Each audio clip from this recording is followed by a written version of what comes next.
Hello, everyone. We're waiting for folks to trickle in. We'll get started in just a few minutes.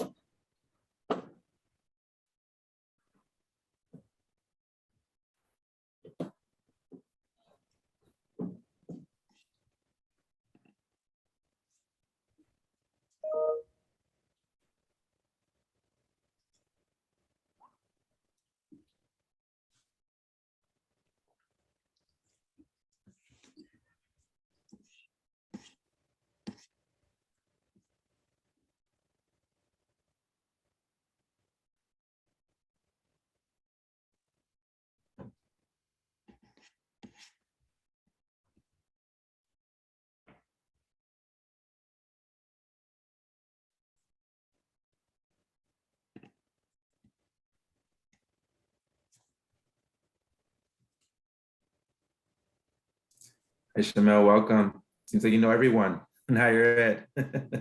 Welcome, everyone, and happy LGBTQ plus History Month. We'll be starting soon.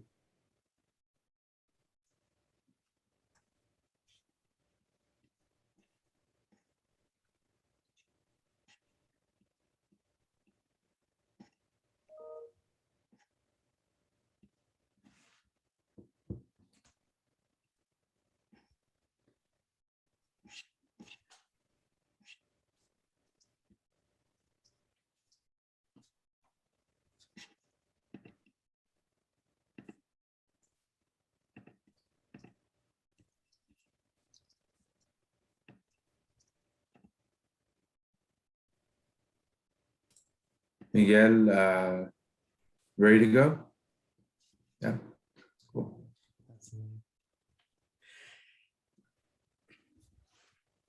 So once again, I want to thank you all for being here today and for sharing your lunch hour with us.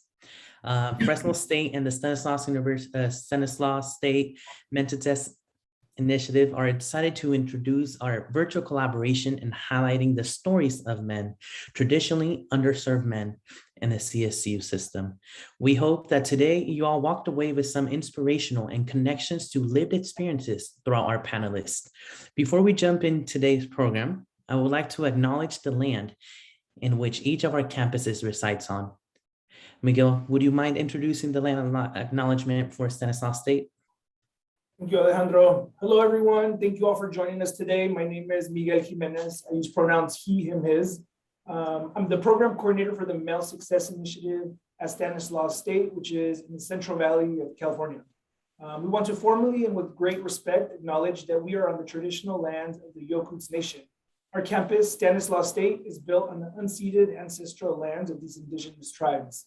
Thank you for letting us honor them and give our thanks to their ancestors and descendants for their constant and careful stewardship of this land. Thank you, Miguel. Hello, everyone. Welcome and happy LGBTQ History Month. My name is Esteban Parra Guerrero. My pronouns are he, him, his, and I serve as the coordinator for gender and LGBTQ plus programs and services. I also support the Men's Success Initiative at the Fresno State Cross Culture and Gender Center. I'd like now to offer a land acknowledgement. The Fresno State campus sits in the midst of the San Joaquin Valley, a valley rich in the traditions and representation of Native American peoples and cultures. We are grateful to be in the traditional homelands of the Yokuts and Mono peoples, whose diverse tribal communities share stewardship over this land. I wanted to just briefly mention that, Stan State, Miguel and Alejandro and I, we met a few months back, and we were trying to recruit panelists, right? Men of color to share space with them. And we struggle quite a bit. When we will meet with students who were interested in taking part in this panel, once they learn about the purpose and or the questions, they decided to withdraw, right? I was the same with faculty and staff. So it's just to show you that we still have a long way to go, okay? And with that being said, I want to remind everyone, and particularly our LGBTQ plus community, that you are brave and you matter. Now, I would like to introduce our MC, Alejandro Yamas. Thank you, Esteban. Thank you. Hello, y'all. My name is Alejandro Yamas. Pronouns he, him, his, él. I am currently working alongside with Esteban at Fresno State as the student coordinator for the Men's Success Initiative, as well as I also work at UC Merced as a student graduate assistant for the Office of Student Rights and Student Rights and Responsibilities, aka Student Conduct. On top of that, so cherry on top, I also am a grad student at Fresno State, working in the HEAL program, the Higher Education, Administration, and Leadership. So once again, I want to thank you all, our panelists, and everyone who is here and taking time out of their lunch to be here and participate with us. Thank you. So I do want to introduce and start with our programming for today. I want to introduce Jonathan Pryor, which will be my future professor as well in the HEAL program. So it is such an honor for me to introduce Dr. Jonathan Pryor. Currently, Dr. Pryor is an assistant professor in the Department of Education Leadership, teaching in Higher Education Administration Leadership program, HEAL. He's also a core faculty member in the doctoral program in educational leadership.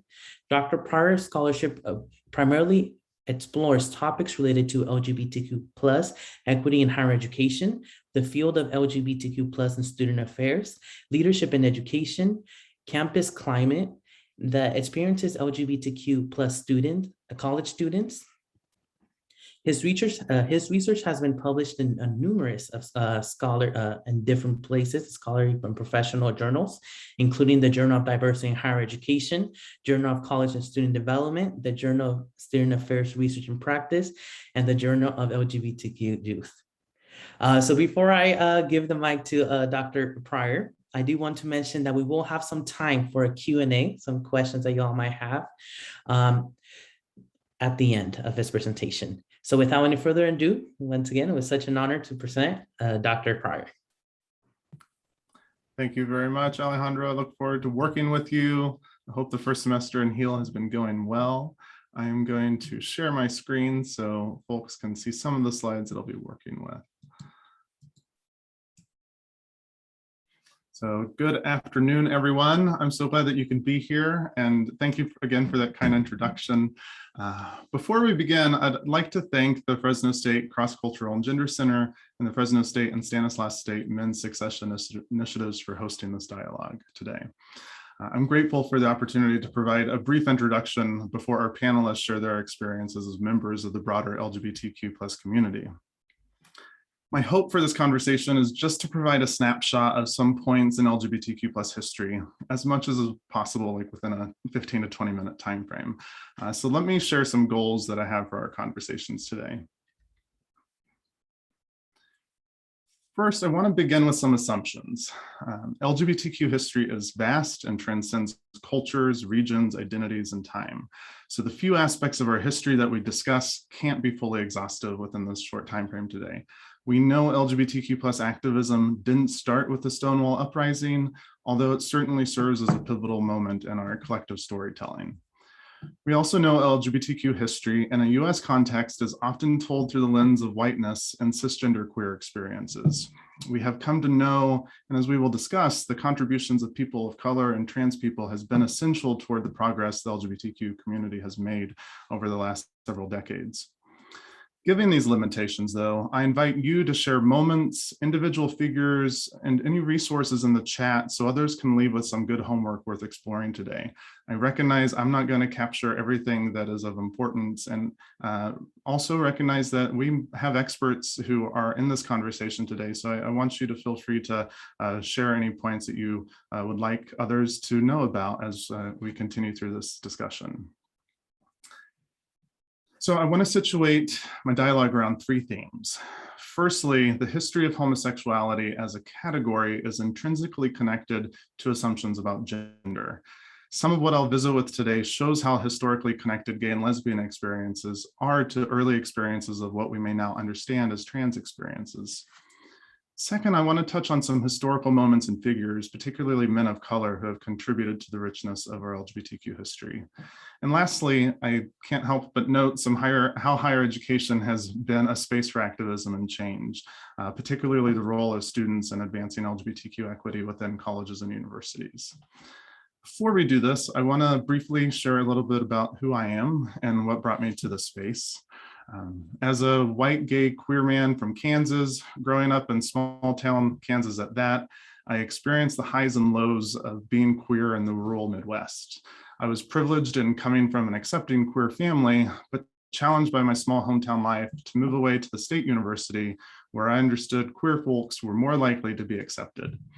It was my experience becoming involved as a queer college student and engaging in campus activism that eventually led me to where I am today, a higher education scholar who studies LGBTQ equity and higher education student affairs.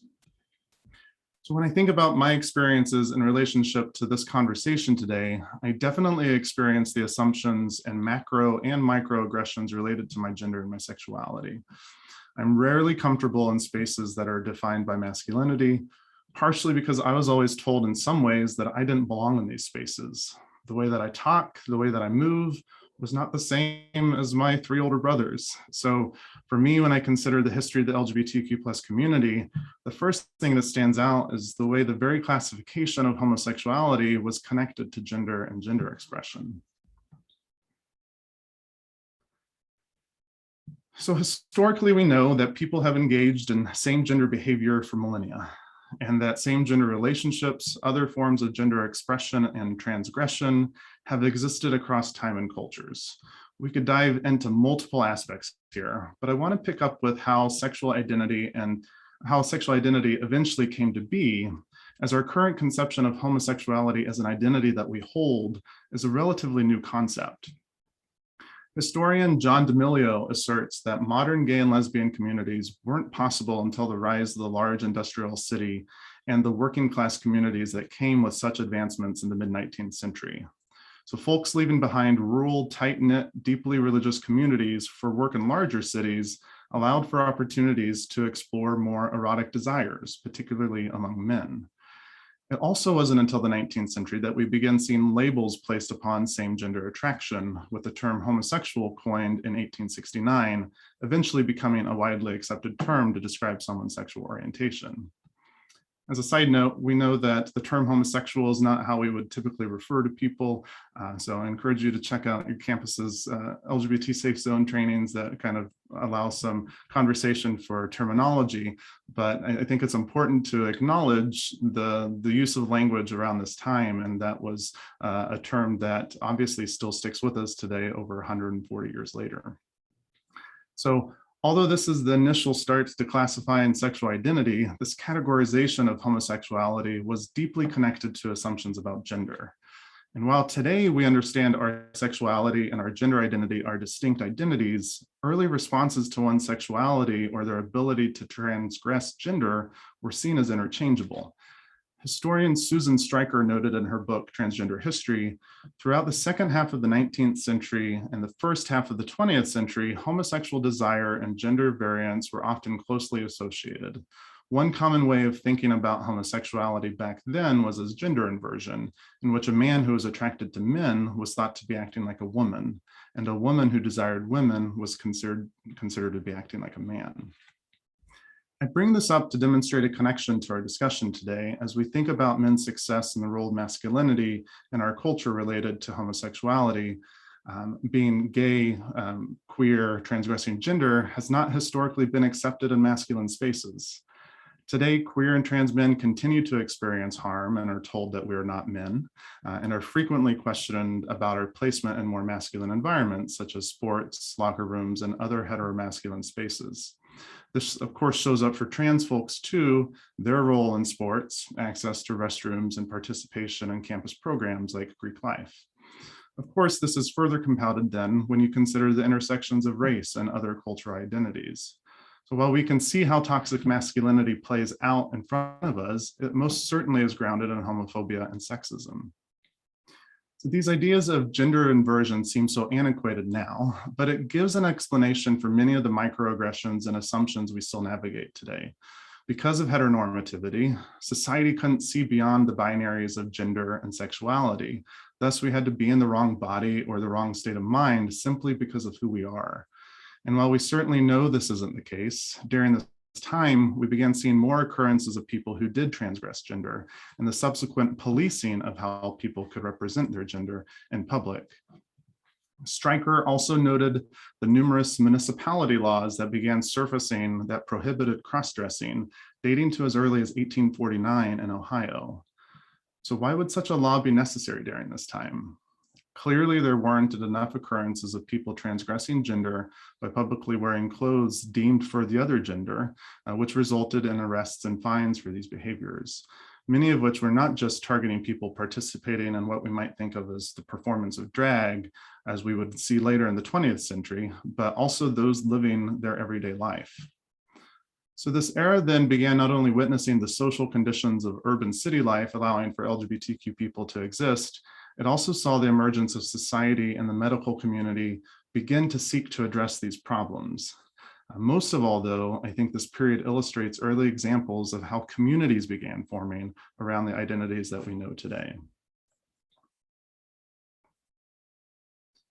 So while we see examples of external forces shaping the lives of the LGBT community through municipality laws and eventually more overt strategies by the government and medical community to inflict harm, there were innumerable instances of community being created that ultimately informed the various cultures we see represented in contemporary LGBTQ+ spaces.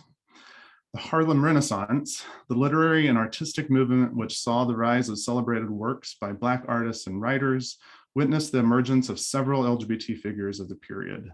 The likes of Langston Hughes, Ma Rainey, Bessie Smith, among others, illustrate the role Black, gay, and lesbian people of this notable era contributed to the movement. Many have noted how the Harlem Renaissance era has been attributed as being just as gay as it was Black, demonstrating the intersectional representation of figures of the broader culture.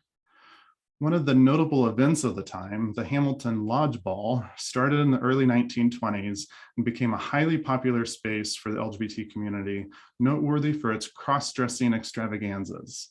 The Hamilton Lodge in Harlem drew thousands to dance and spectate for what is considered the first examples of the ballroom scene that has more recently surfaced in our collective consciousness due to its depiction in the FX series Pose.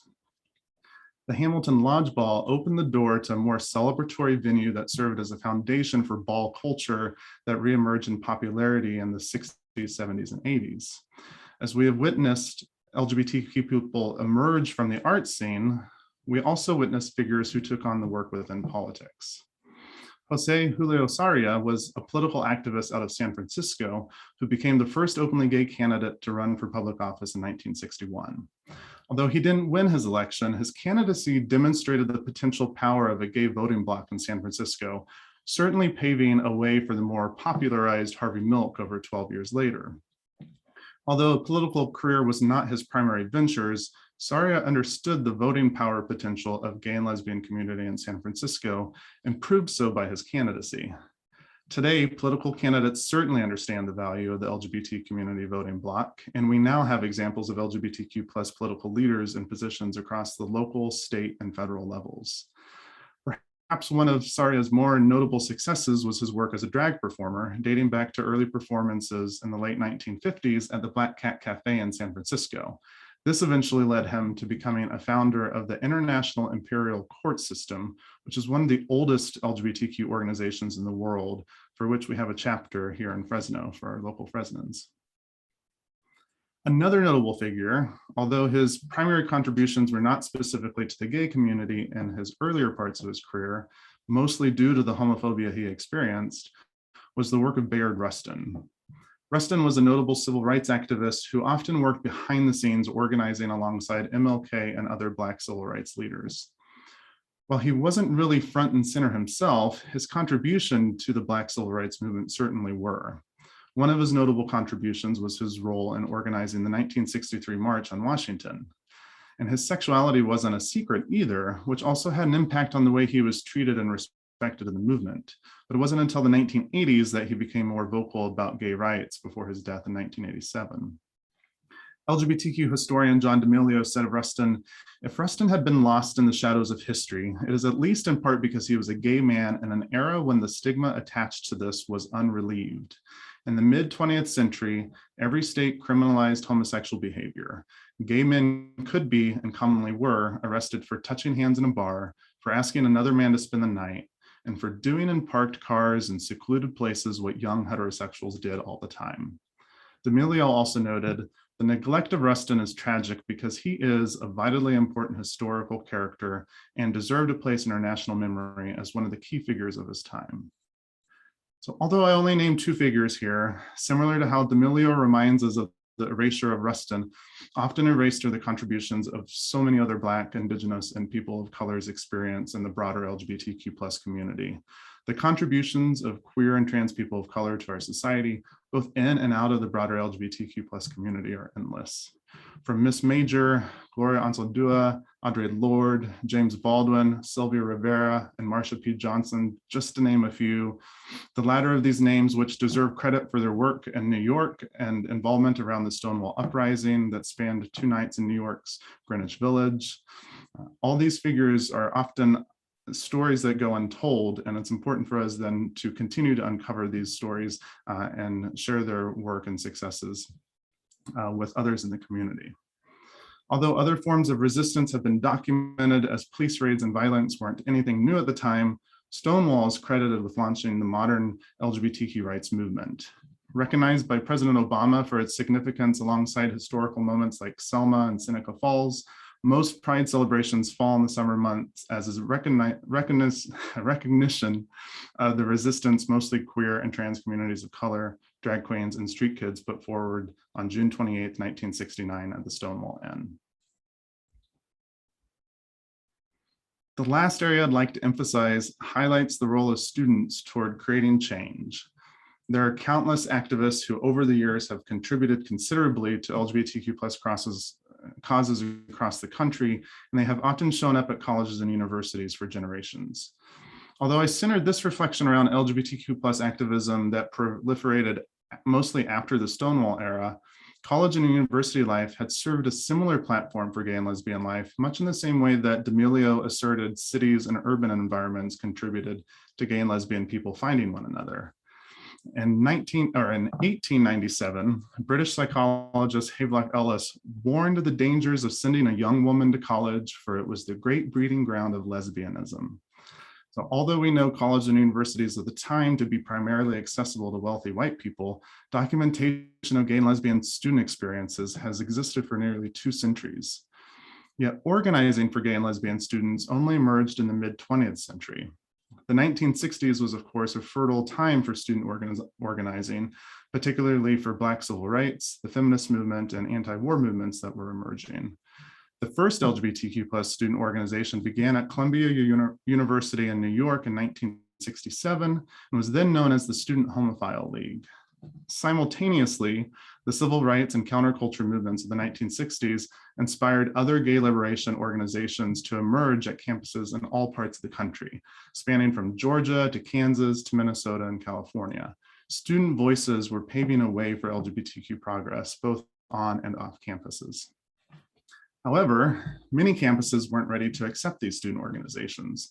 In the 1970s, multiple student organizations across the country pursued legal action against their campuses for failing to provide them fair access to campus meeting spaces or recognition from student government.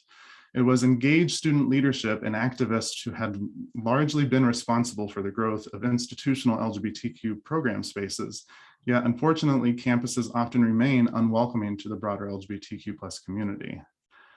One of these early successes is evidenced in the first established university programs at the University of Michigan, which began in 1971, named the Lesbian Gay Male Programs Office. Today, over 320 colleges and universities host some form of institutional LGBTQ program office spaces, which has increased considerably in just the last decade. However, this kind of recognition and support from campuses has not always been apparent. And while 320 may sound like a lot, keep in mind that there are over 4,000 colleges and universities in the United States. We know the important work these offices provide to our students, and we must continue to support them so they can ensure LGBTQ student success in higher education. So as I turn this conversation over to our presenters, I encourage our students here to consider how their voices can be used to enact change and advocate with other students, staff, or faculty for advancing commitments to social justice within our colleges and universities. As we commemorate LGBTQ+ History Month, We must recall the ways racism, sexism, homophobia, and other forms of oppression have always told gender and sexual diverse people that our experience and lives are not normal, and continue to resist these injustices. I also hope LGBTQ+ History Month inspires you to learn more about the contributions of the silenced many who have contributed to the greater LGBTQ+ community. And perhaps you may even help uncover the many other stories that have yet to be told. I want to give a quick plug to a program here at Fresno State. If you're in the Fresno area, I hope you will take a moment to visit the exhibit, Nobody Promised You Tomorrow, Art 50 Years After Stonewall. It's here on campus in the Phoebe Conley Art Gallery, and it closes at the end of the month. And it's definitely worth your time. I hope you will take the opportunity to come by for a visit. Thank you again for the opportunity to be a part of today's program. I will turn over to our colleagues.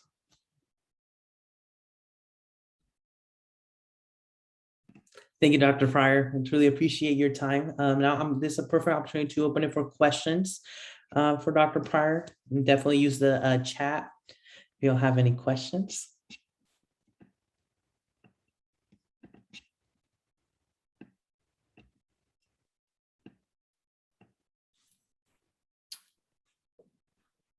Nothing from the chat, but I do have a question for you, Dr. Pryor. How can we as practitioners also support our students in that student activism, right? And that student organizing? How do we continue to support our students to move that needle forward? That's a great question, and one that I know that many practitioners kind of struggle with, because we often experience the power dynamic that comes with being a staff member in an organization where perhaps our rights aren't protected. But I do think that some of the ways that we can encourage students is to provide them access to those experiences that take them into spaces that discuss strategies for activism and keep them involved with efforts on campus that are advocating for LGBTQ equity and other social justice causes, whether it's informing them of local events or creating opportunities where they can network and coalesce together around issues, I think is very important.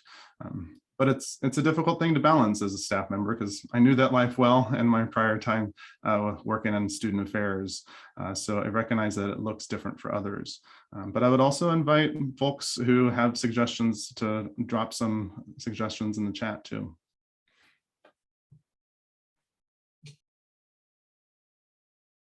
Absolutely. So we do have a question from Edward Lopez. Thank you so much. How was the city of Fresno receptive to the LGBTQ+ community historically? Yeah, I'm probably one of the least informed folks to discuss that, because I know that we've got some rich history here. And if for folks at Fresno State who know Peter Robertson, he's done a lot of great work and advancing progress for our LGBT community at Fresno. And I know that in 20, 30 years ago, it was quite hostile. And Peter has shared experiences of when the Ku Klux Klan had come out and counter-protested to Pride happening.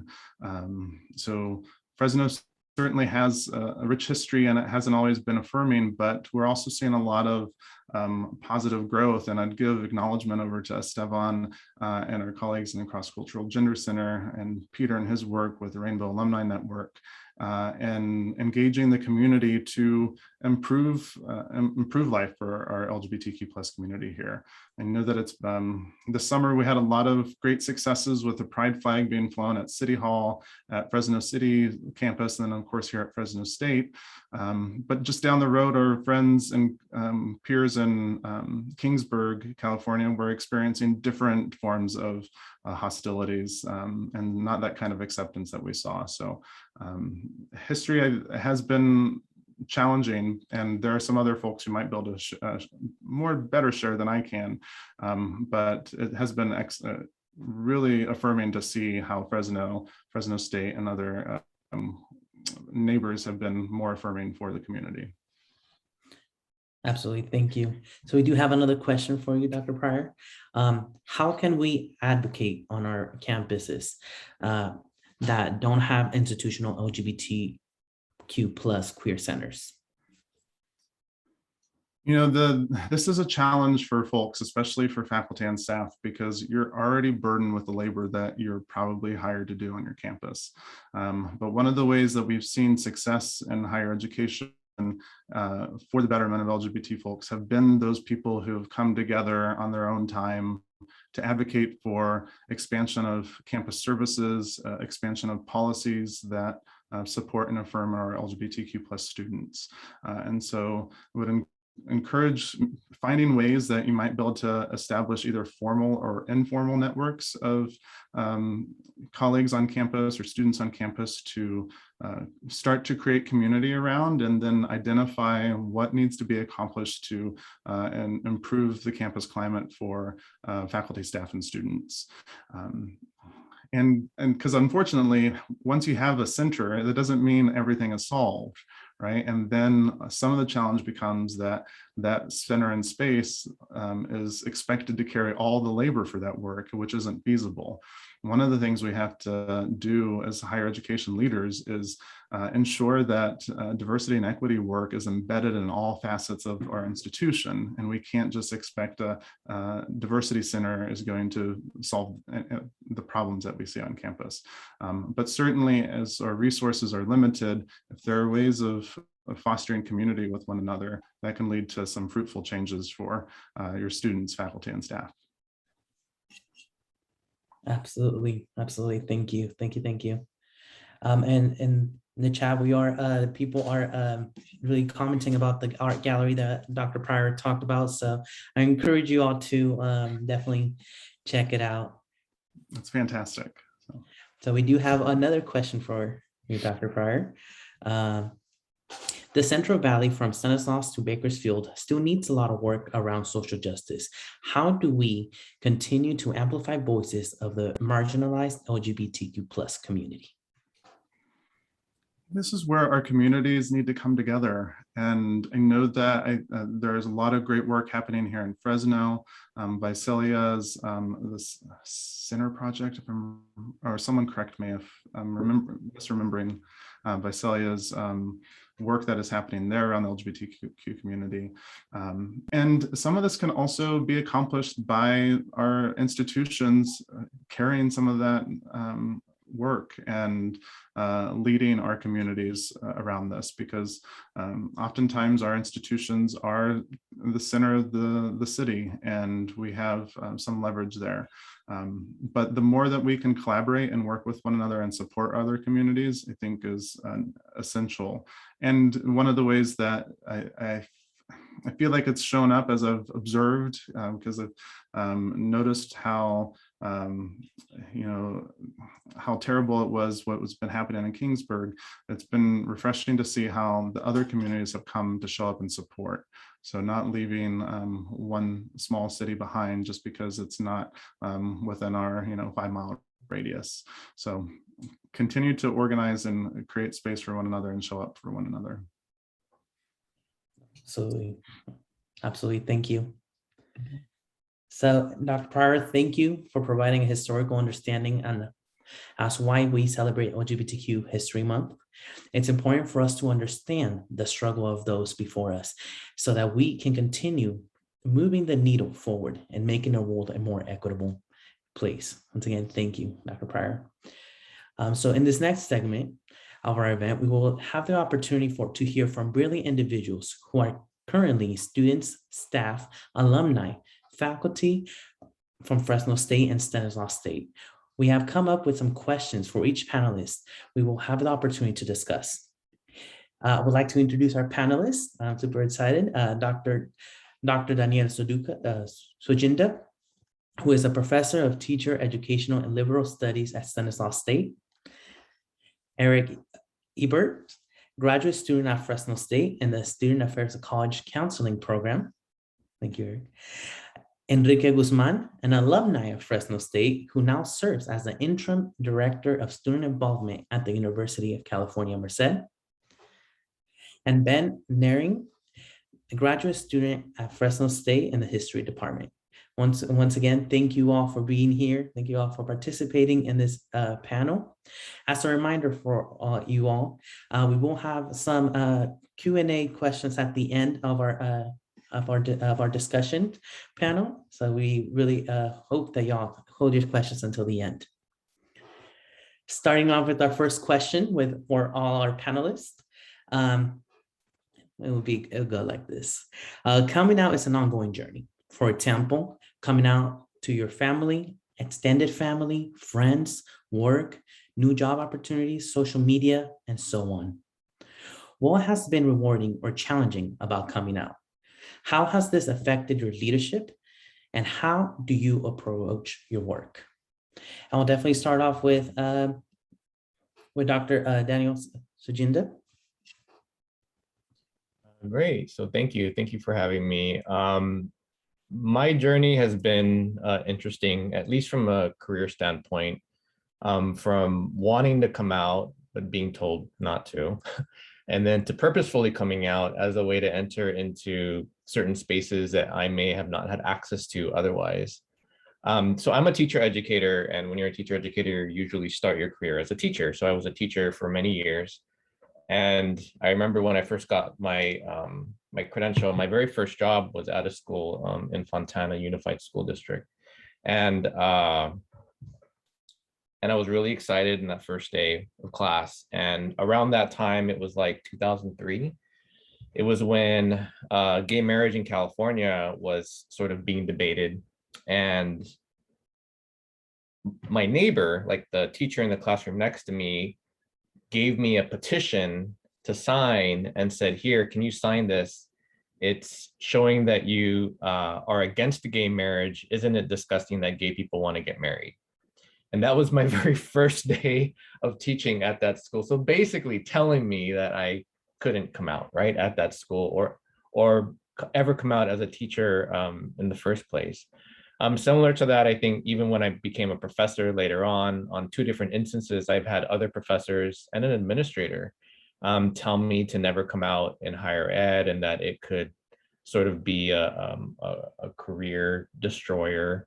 And so for a while I didn't, until I applied for a grant for ETS, was at Princeton, and in that grant it was to be on this bias review panel, and they wanted a diverse set of people to apply. And so on the application, I said that I was Asian American, and I also self-identified as gay. And that got me into that space, and of course welcomed me, and I was able to share my perspectives. And what I've learned from that, of course, since then I've gone to Cal State, and I'm a professor at Cal State now.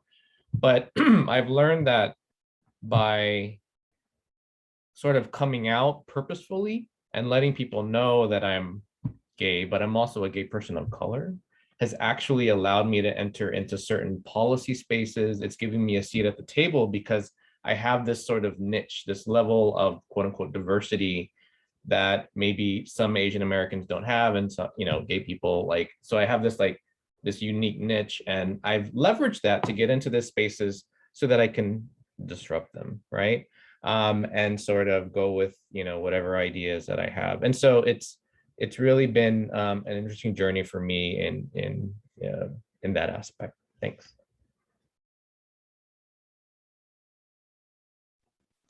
Thank you, Eric. Yeah, so for me, it's definitely been a process that's interesting, because you never know how empowering and also how revealing the whole coming out process can be for not only yourself, but for others.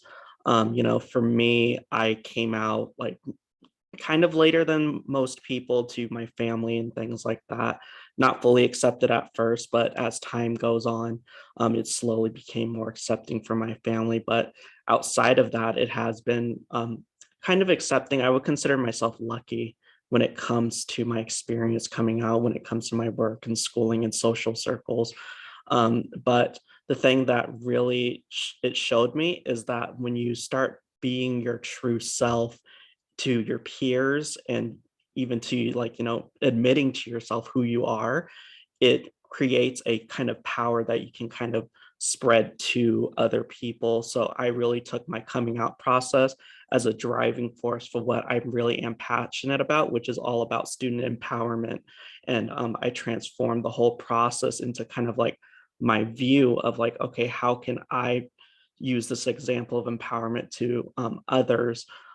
So yeah, it really has affected my leadership style, because where I currently work at the Cross Cultural and Gender Center as the front desk lead, all of my coworkers and everything, I always try to empower them in every way that I can.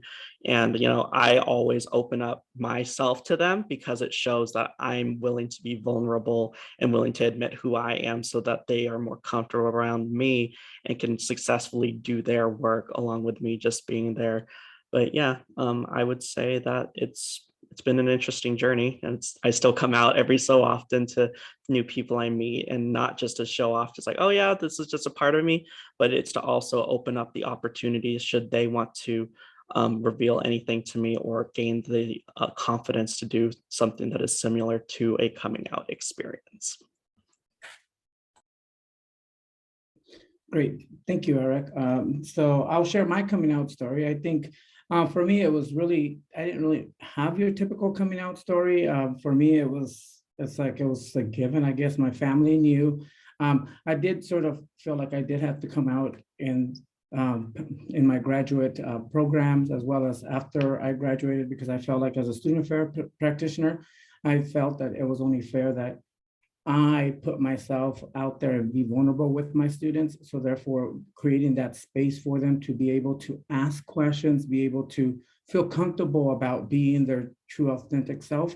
And I think that shows in the work. And I think that's had an impact in my leadership on how I do my work on campus, right? But I think it's also empowering, because especially when interacting with parents, and when they ask me if I'm gay, and especially being a person of color, I think it's important, because then those conversations are had with those parents, right?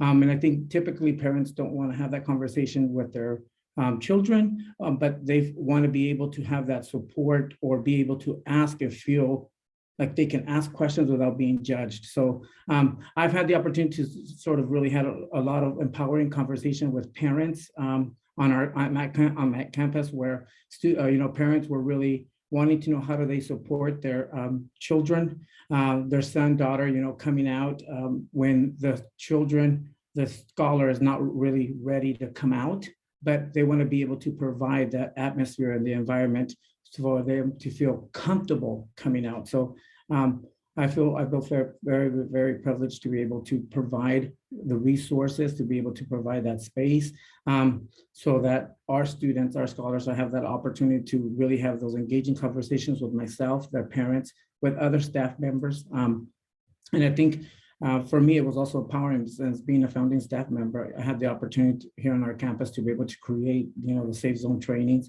for our staff, faculty, and all of our allies. So for me, that's very empowering. So I think that my journey is unique in the sense that, again, my family sort of already knew. I didn't really have to come out, but for people, I do it purposely to make sure that they see my vulnerability, as well as that they can ask, and I'm a resource to those individuals.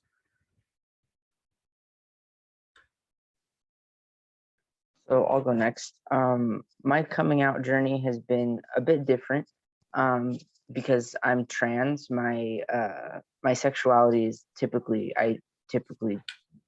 that's not part of my coming out story, because I come out as trans first and foremost, and it's looked different throughout my transition, because people expect different things depending on if I'm passing as male or not. But I tend to come out, I'm very privileged in that I have privilege based on the fact that I'm white. I also have privilege in that on the Fresno State campus, I know that there are people there to support me. So I tend to use my coming out story, or I tend to come out as a way to get in spaces, to then try and open those spaces for other trans members of the Fresno State community that probably wouldn't be able to get there for some reason or another, mainly because coming out whether you're trans or gay or bi or anything like that, can be scary. And so opening those doors for people to make it easier for them to come to the table. I was gonna say something else, but I forgot. But yeah. Okay.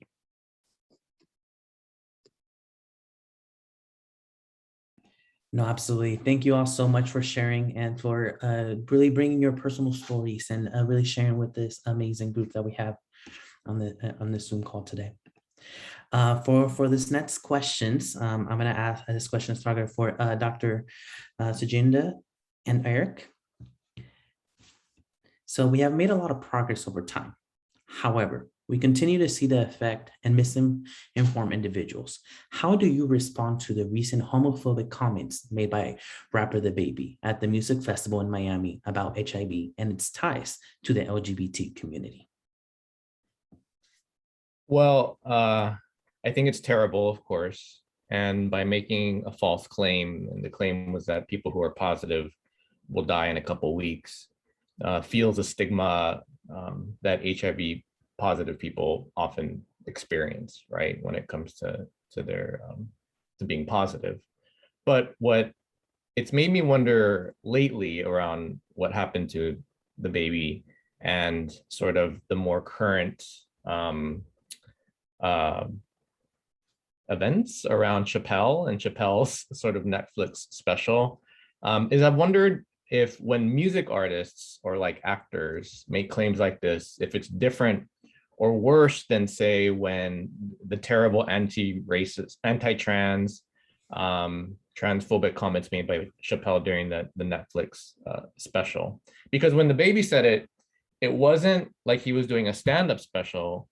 It was something that he stated beyond the music, which he thought was important enough to address, as opposed to Chappelle, who's a comedian doing a comedy special. And although the comments should have never been made, has the power to negatively impact the trans community and the larger LGBTQ community as a whole.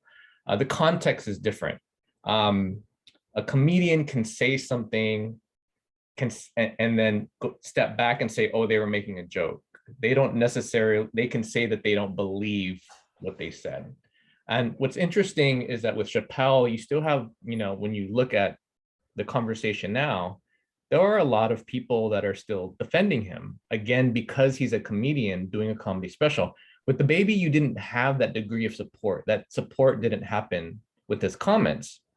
So it's almost like what I'm realizing is when people who aren't comedians make comments, they have more responsibility, more accountability than people who are comedians. And I think that they should recognize that. I think actors and singers who aren't doing stand-up should recognize the power that they have and the power that they have to impact the LGBT community.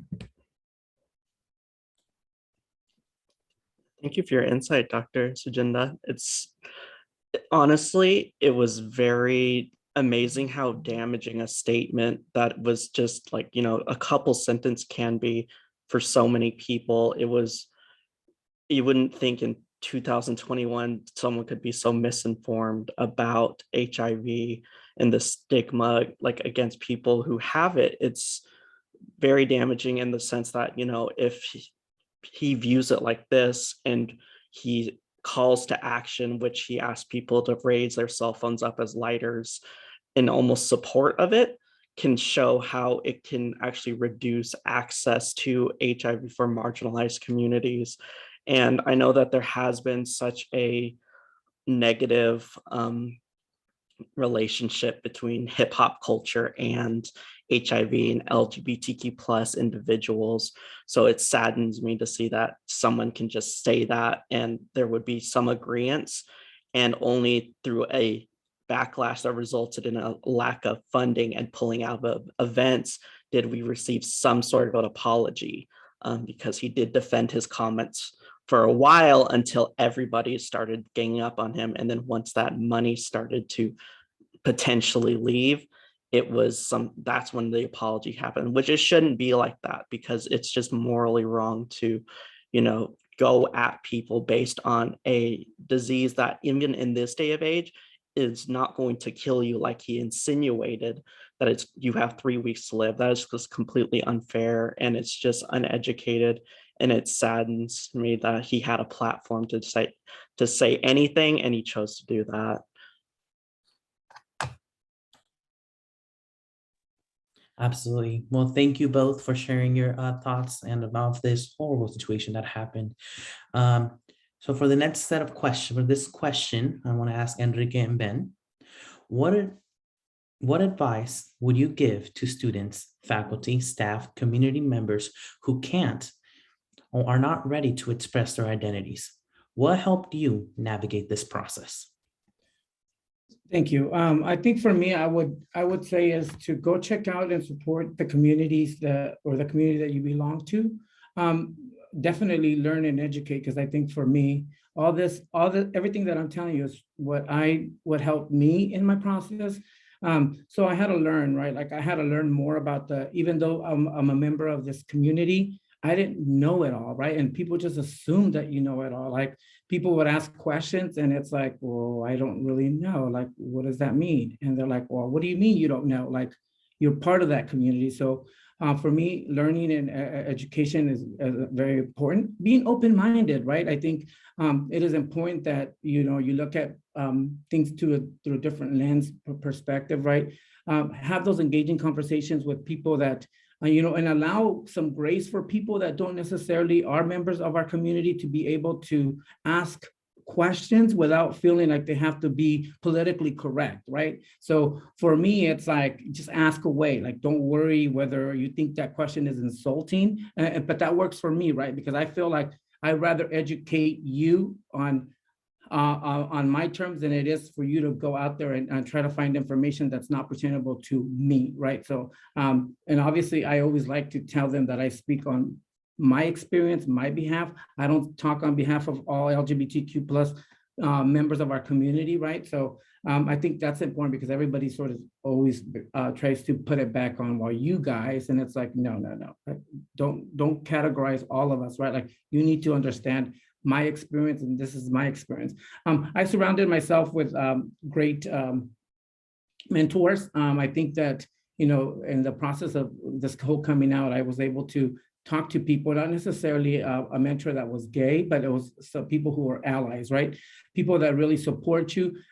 You wanted to know, I wanted to know more about our culture, more about the, experiences. So I had never, ever attended a gay pride, right? Because for me, it's like, oh my gosh, people are gonna see me there. They're gonna automatically assume, right? But my surrounding with my friends, my close network of connections that, we attended Pride, and it's just like, oh, see, it wasn't as bad as it was. Like, you saw other people that were there that were very supportive. So I think that opened up the mind. So for me, it's, aligning yourself with great mentors and allies, making sure that you support the community, you learn and you educate and be open-minded. So I think that's what I would say, that that's some of the advice that I would give to people.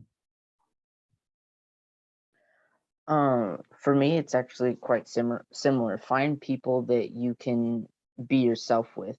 I know that's not always easy. So a lot of the times, I know for me, if I couldn't find someone that I could be out with and comfortable with, just finding a community of open-minded people. Even if you don't come out, it can be in that space. It can still be very freeing to know that there are people that are open to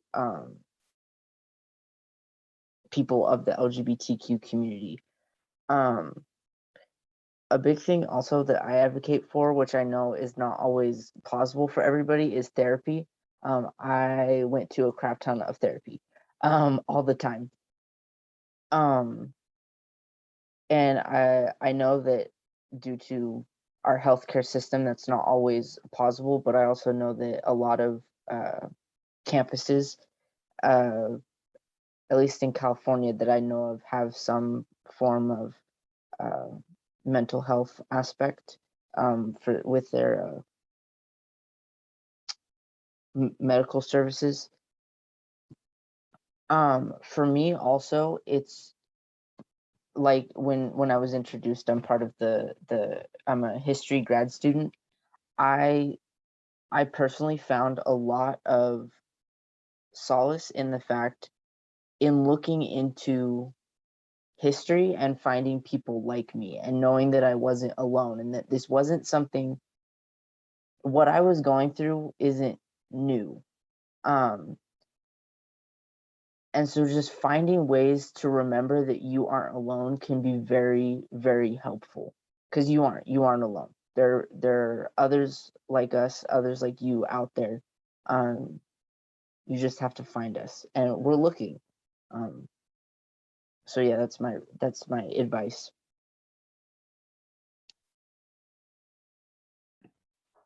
Thank you so much. Thank you so much, Enrique and Ben. Thank you for that advice you all give and sharing your experiences on how to navigate this process. Thank you. So for this next question, I would like to ask Dr. Sujunda and Eric.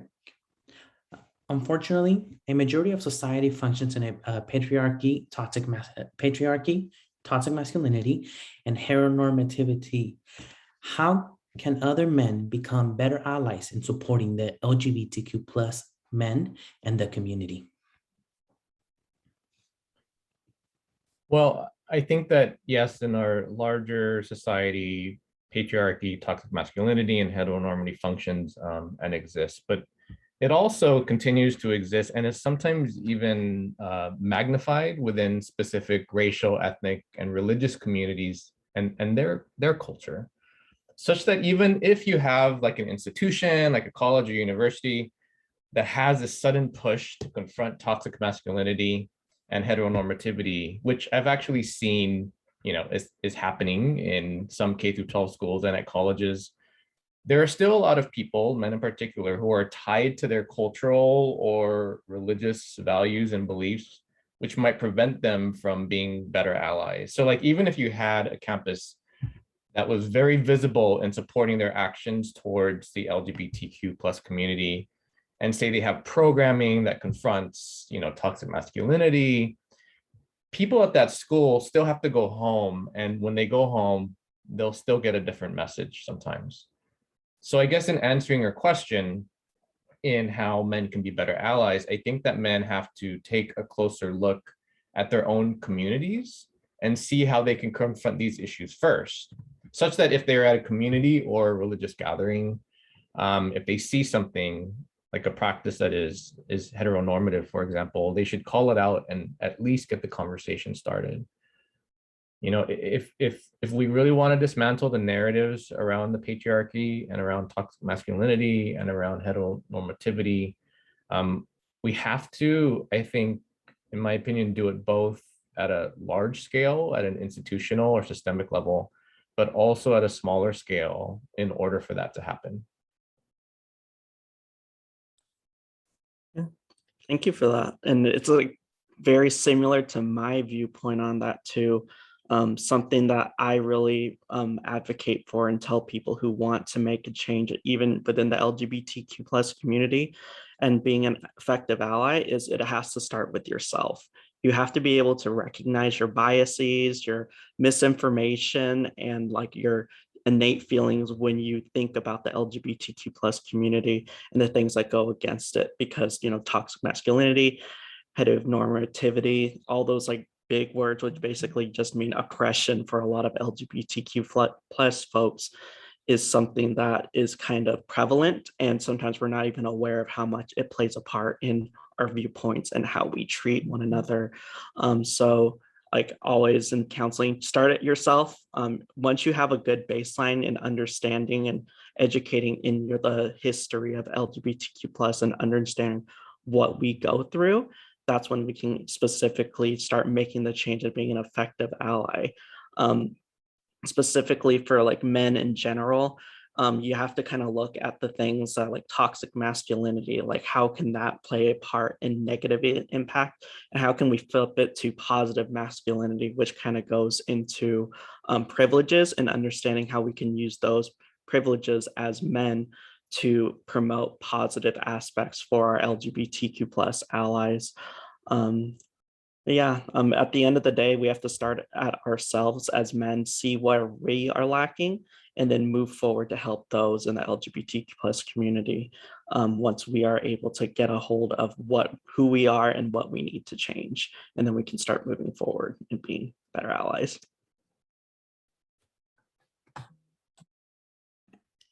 Absolutely. Thank you both once again for really explaining to us how to become a better ally to our LGBTQ plus men. For this next question, according to the American Progress, more than 1 in 3 LGBTQ Americans face discrimination of some kind in the past year, including more than 3 in 5 transgender Americans. What can your education system do to alleviate discrimination that our LGBTQ plus community continue to face?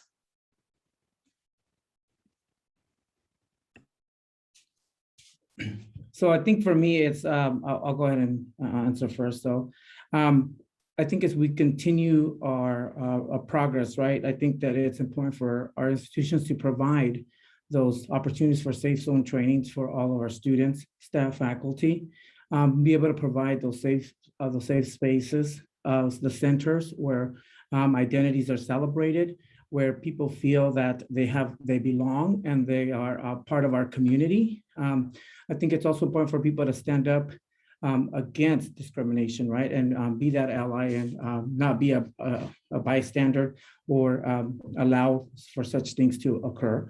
I think we also need to celebrate more of the LGBTQ plus contributions to history, right, to our society, integrate it more into the curriculum, be able to offer more courses at our institutions that celebrate and educate, as well as provide the history of our LGBTQ plus community, provide professional development for our faculty and staff, as well as students, right, for them to be able, but also provide resources. I think it's very critical. I think that our institutions are gearing the right direction, right?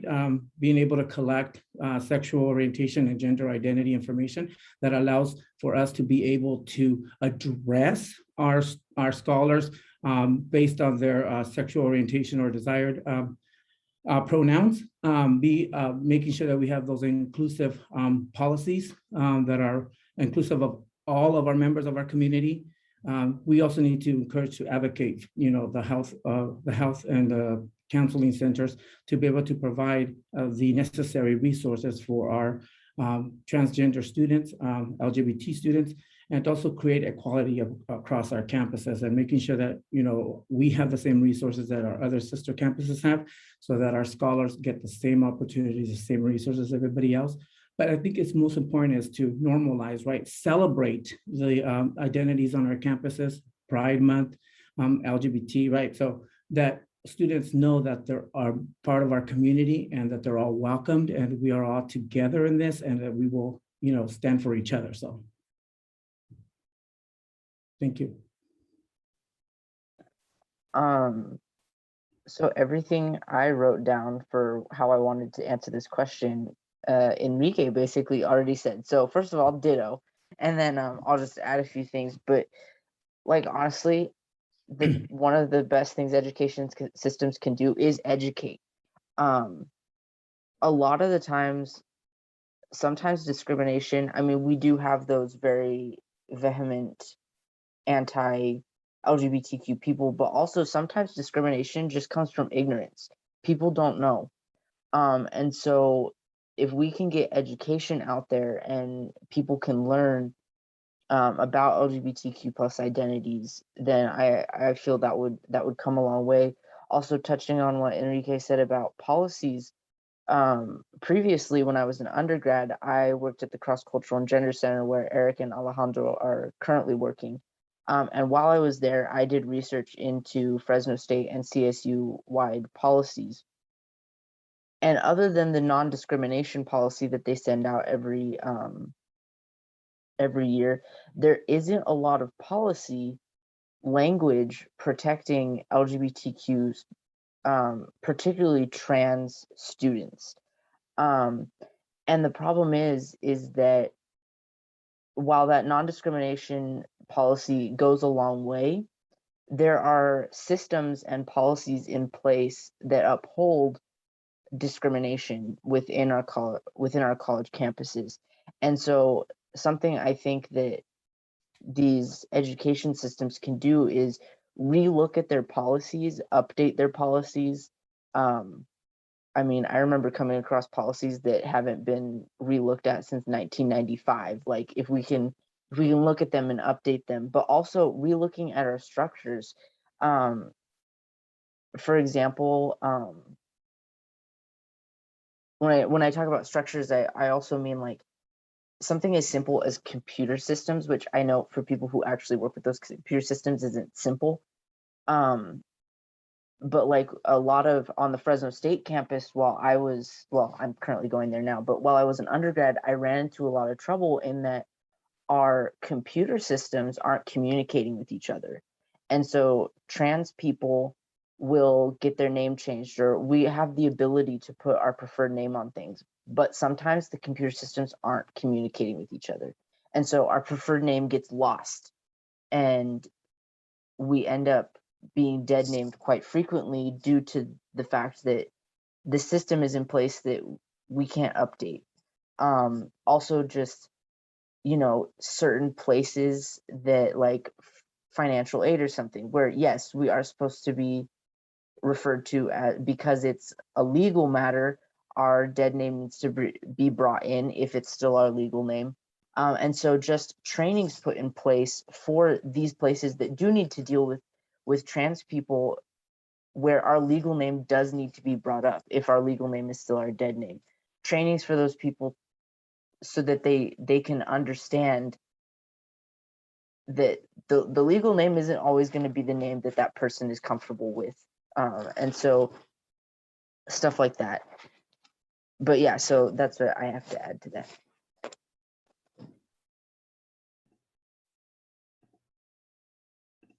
Absolutely. Well, thank you all so much. And thank you for sharing your own, thank you for sharing how our education system, how to educate our scholars and administration to defend, to defeat discrimination on LGBT community. So thank you all for sharing.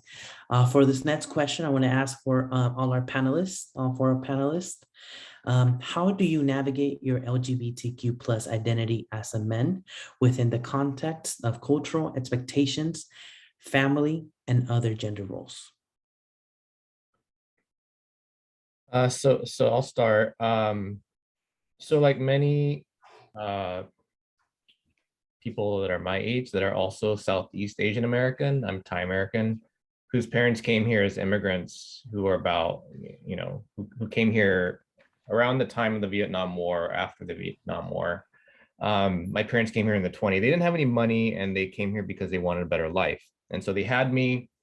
And then after having me and my brother, they continued to struggle, right, because of financial challenges and a lot of racism, a ton of racism they experienced in downtown LA. And then just feeling generally isolated and othered because there weren't a lot of Southeast Asians at the time in LA where they were at least, not even a Thai community.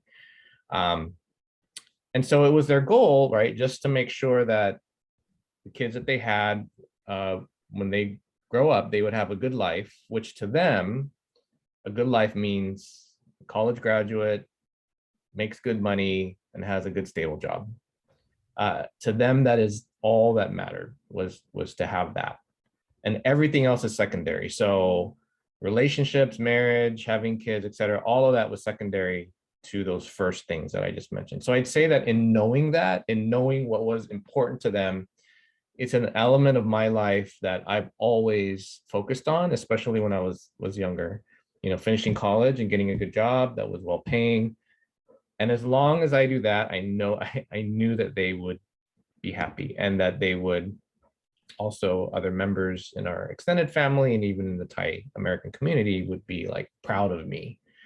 So in doing all that, I would say I wasn't really able to express myself as a gay man. I mean, my parents love me and they love my partner and they've loved all my friends who are part of the LGBT community and all of my previous partners. But would they feel comfortable if I took them to a pride event? Probably not. And am I super affectionate around them with my partner? Not really. But I'm okay with that. They're happy and I'm happy, and I think that all that matters. You know, I think some people have this idea of what it means to navigate your LGBTQ plus identity around your family, around your community. And some people have this vision that it should be all kumbaya and it should fit a certain narrative, like that after school special narrative that I sometimes call, but it doesn't always have to be that way. And especially among communities of color, it doesn't, it's not like that, you know, sometimes. And I think that that's okay. I think it's okay sometimes, you know, with whatever you think is best. And for me, that's what was best.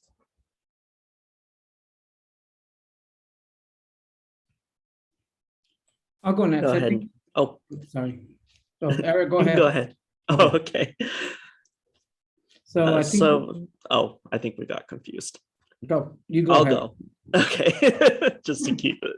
Right, so, yeah, for me, you know, when I navigate how I am, you know, a man that's LGBT, and for a little bit of my background, I'm half Filipino, half Southern white.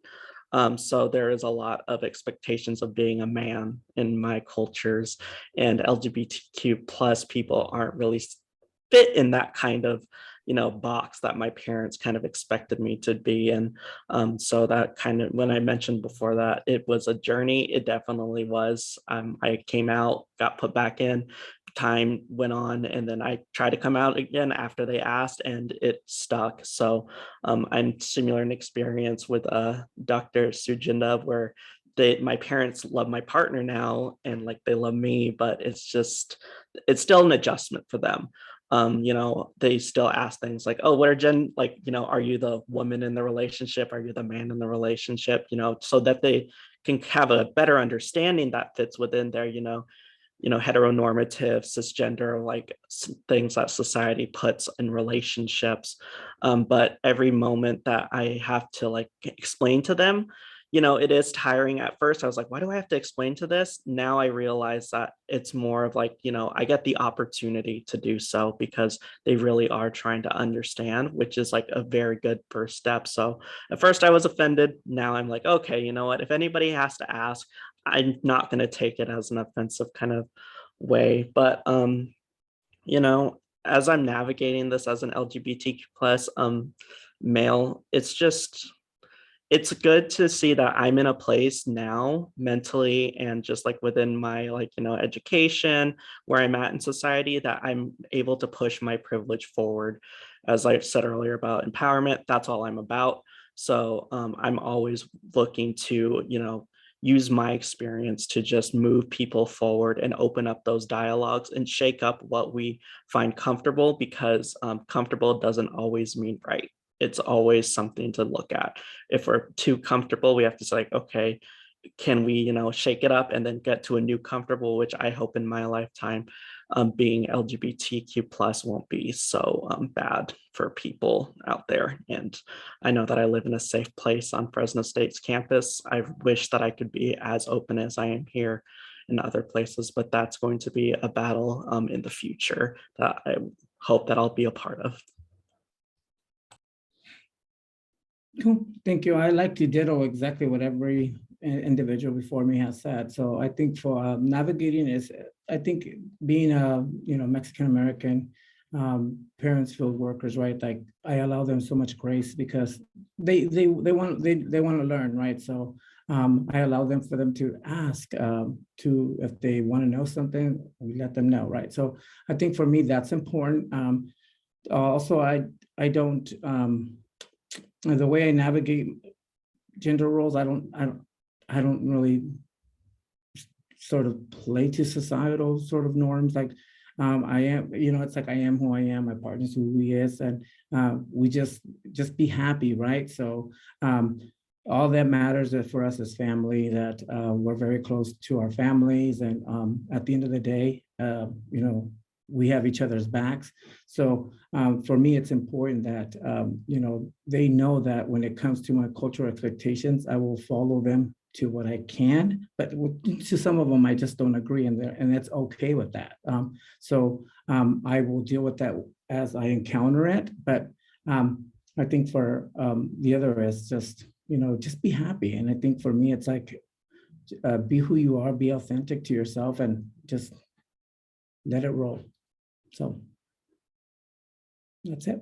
Thank you. So as for how I navigate my identity as a man is very carefully, especially at the beginning of my transition, because I personally have both socially and medically transitioned. At the beginning of my transition, I did not pass as a man. When people perceived me, saw me on the street, they saw a woman.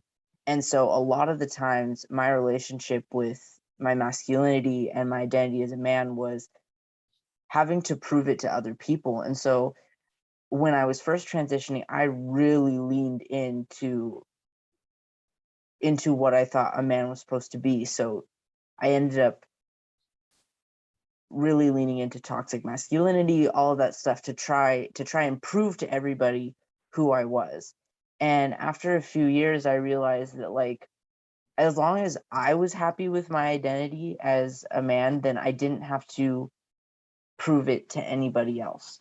And so I was able to take a step back and be like, okay, what does being a man and masculinity mean to me? And so I've been able to, and it's still an ongoing process trying to figure out what that means to me and how I live that. I also tread it very carefully in that my family is not accepting. Well, half of them are, but half of them aren't. So in some spaces, I have to balance this expectation of being a woman with this reality that I am a man. And so it's this very interesting balancing act where, because I love my family, I don't, and I am not a person that likes confrontation and rocking the boat. So I do my best to make sure that they're happy while I'm happy. And it's very interesting. But honestly, I find, especially in those situations, is that, like, while I'm trans, who I was when I presented as a woman and who I am when I'm presenting as a man did not change all that much. I am still a huge nerd that loves comic books and video games and, like, absolutely loves just reading and writing and all that stuff. That didn't change. And so luckily I'm able to still be myself. It's when those gender roles come into play, because my family is very religious, that's where the contention starts to happen. And so honestly, the way I navigate it is that my family and I just don't talk religion anymore. We just leave that off the table so that my gender doesn't come into play and all that stuff. So that's how I navigate it, very, very carefully, and sometimes with a lot of eggshells around. But in me as a person, I'm very happy with where I am. And that's really all I can ask for. So.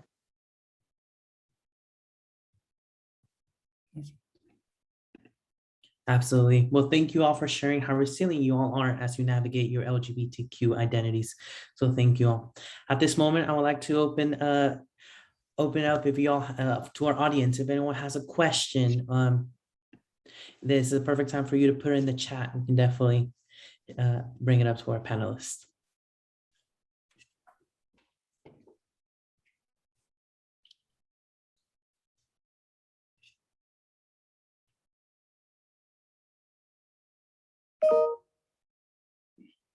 While we wait for some questions to pop in there, I would just like to take the time to publicly acknowledge and say thanks to all of our panelists and Dr. Pryor for leading the conversation a little bit earlier.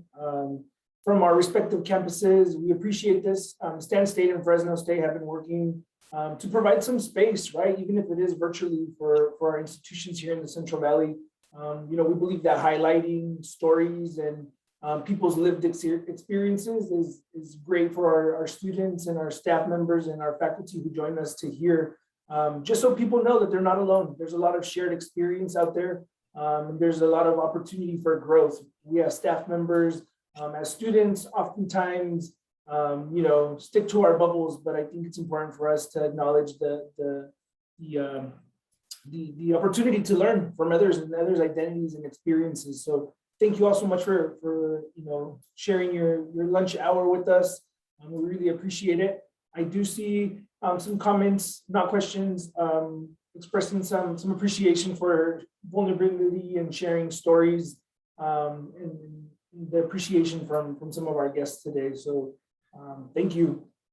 Again, for those on the webinar today, if there's any questions, please feel free to drop them in the chat box. We've also added an assessment form that will also be emailed to you. We take these assessment forms as an opportunity for us to continue to develop and make our programs better as we continue to collaborate. So with that, I'll stop speaking here. If anyone has any questions, or if any of our panelists want to add anything else, feel free to jump in there.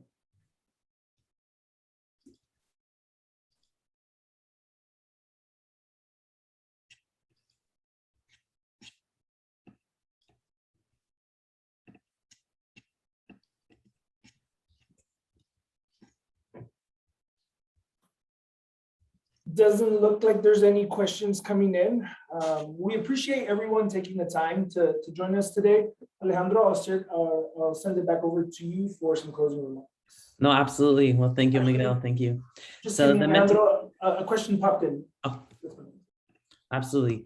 So for Ben specifically, would you mind expanding on the emotional impact it has on you to be addressed by the correct pronouns in your family life and workspaces? Sure. Honestly, the emotional impact of being addressed by the correct pronouns is like, I don't know how to express exactly how big and powerful and impactful it can be.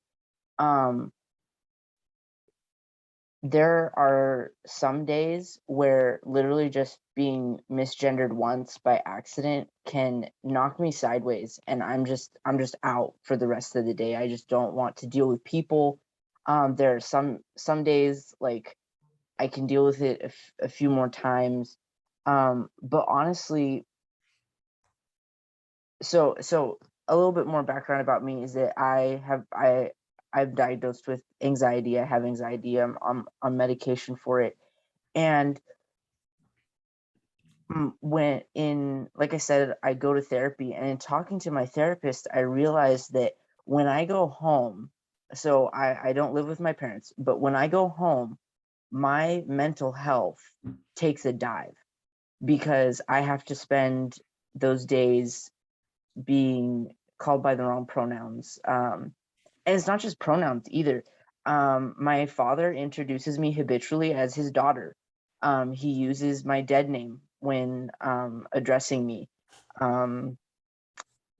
I still get birthday, like my birthday is honestly love birthdays, but sometimes I don't look forward to them because my grandparents will get me cards that are like happy birthday granddaughter on them. And I'm like, oh yay, here's $20 for a consolation prize, I guess.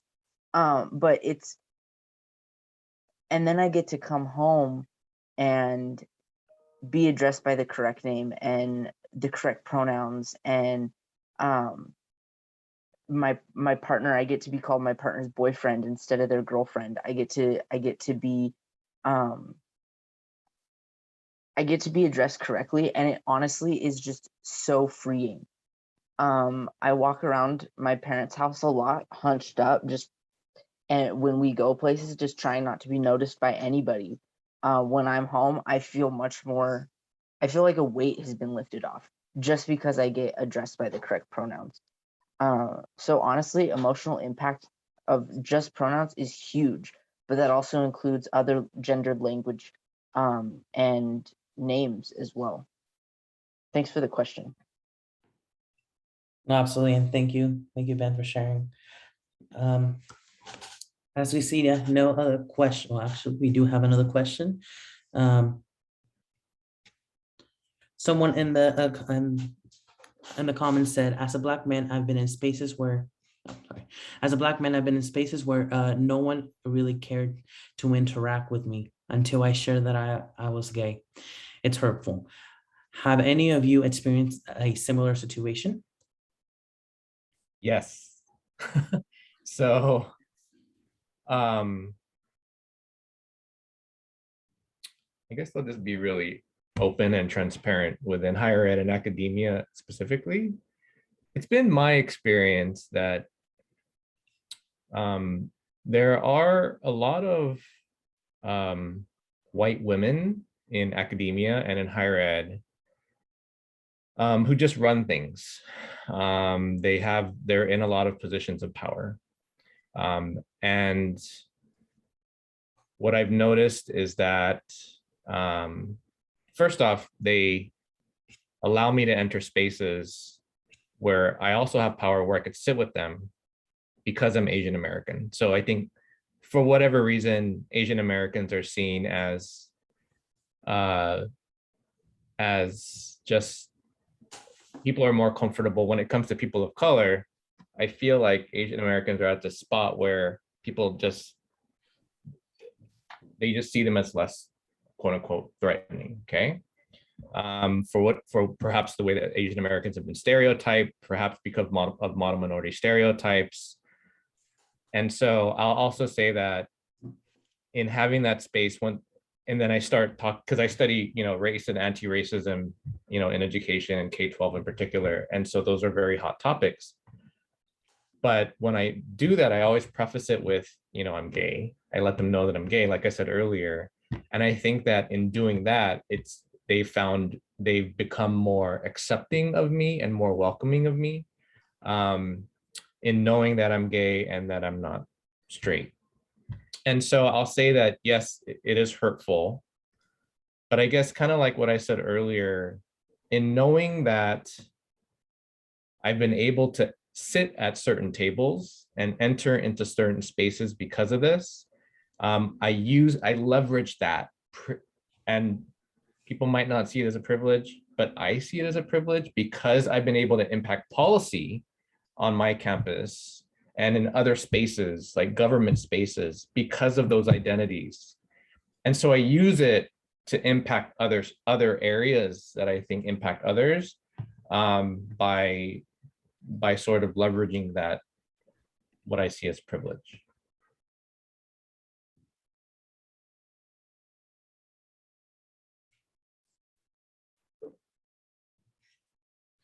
Well, thank you, Ben. And I do want to share with y'all, if you guys don't feel comfortable putting the question in the chat, you can definitely email Miguel or email Esteban for them to be able to refer the question to any of our panelists. Without further ado, I'll finish our Q&A section.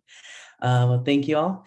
So the Mental Success Initiative at Fresno State and the Male Success Initiative at Stanislaus State appreciates everyone for making to this event, the LGBTQ plus men at the intersection of identities, possible today. As we look to improve programs, we would like to gather some feedback on your experience and participation. So you can find that evaluation in our chat box right now. It'll be posted right now. We would like to thank everyone for joining us today during our discussion panel. On behalf of the Stanislaus State and Fresno State, we truly appreciate the time that y'all had to come and talk to us and be part of a participant. We hope that you and your family remain as safe and healthy as possible. Once again, and thank you all so much for attending and being here and sharing your lunch with us. Thank you all.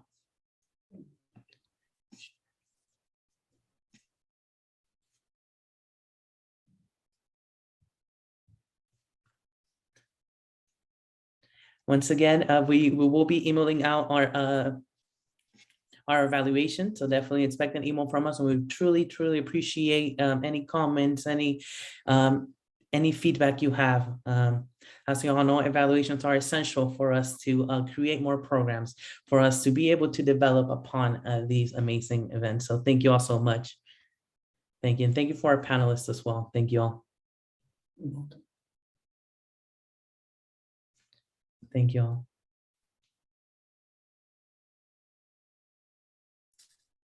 Thank you, everyone. And once again, happy LGBTQ History Month. Yes. Take care. And a huge hug to all of you. Thank you. Thank you all.